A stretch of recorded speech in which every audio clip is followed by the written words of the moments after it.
America's unions have been and will always be some of Israel's most committed allies. I think that all of us here have an appreciation of the unique bond between Israel and the American labor movement.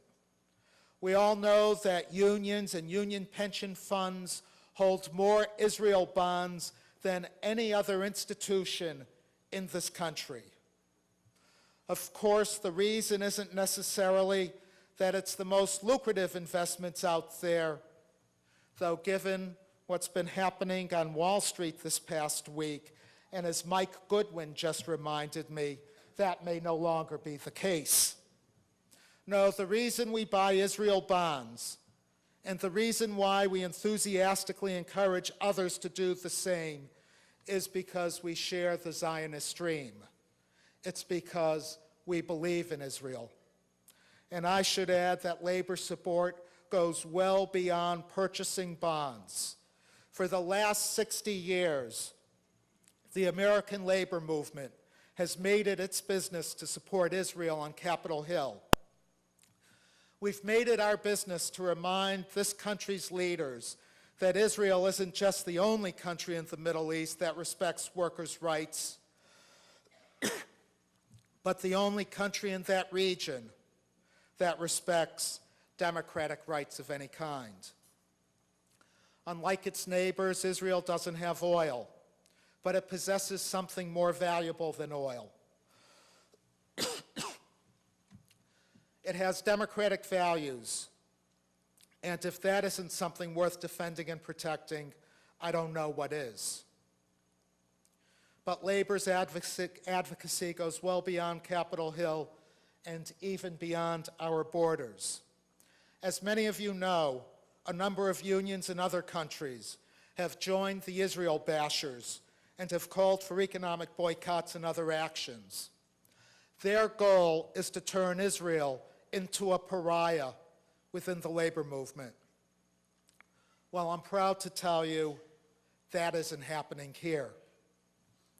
Not very long ago, when one British union called for boycotting Israel, the Jewish Labor Committee mobilized American labor leaders to denounce that effort.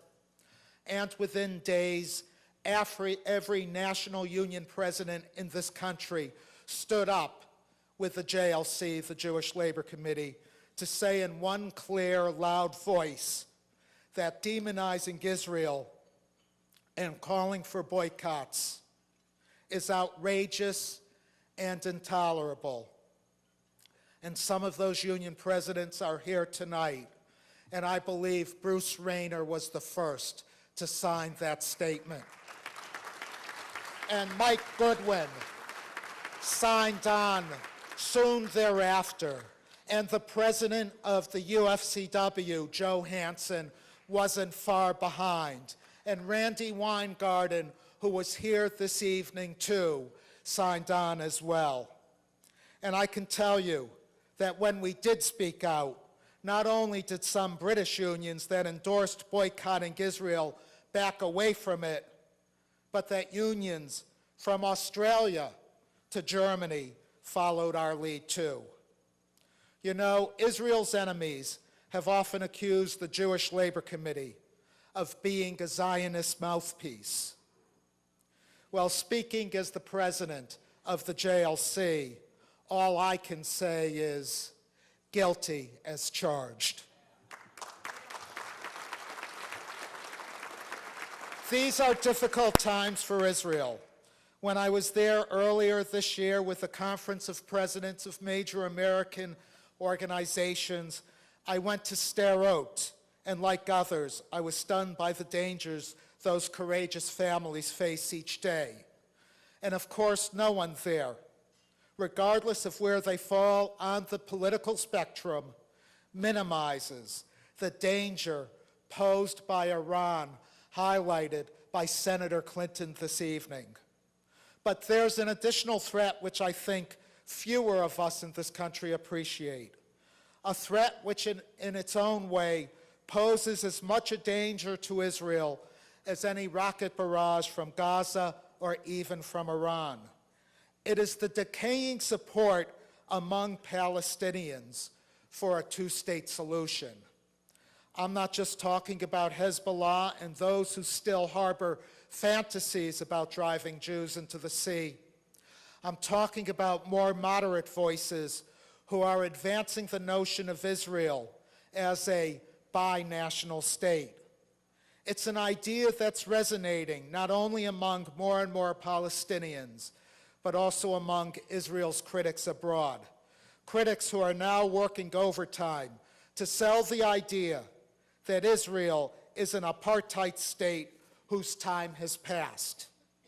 As Americans, I don't think we have the right to tell Israel how to conduct its affairs. We should never be pushing Israel into making concessions that would jeopardize its security. Yet at the same time, we also need to understand that a two-state solution can't wait another 10, 15, or 20 years. It cannot. As a trade unionist, I've been involved in more contract negotiations than I can remember. And as anyone who's been involved in contract negotiations will tell you, settlements aren't reached when both sides decide they like each other, but when both sides recognize that they have more to gain by working with each other than by fighting with each other. Like you, I hope and pray that Israel and the Palestinians are nearing that point, and that when they do, our country plays the constructive role that we ought to. Friends, brothers and sisters, thank you so much for being here this evening and joining me in supporting Israel Bonds and the State of Israel.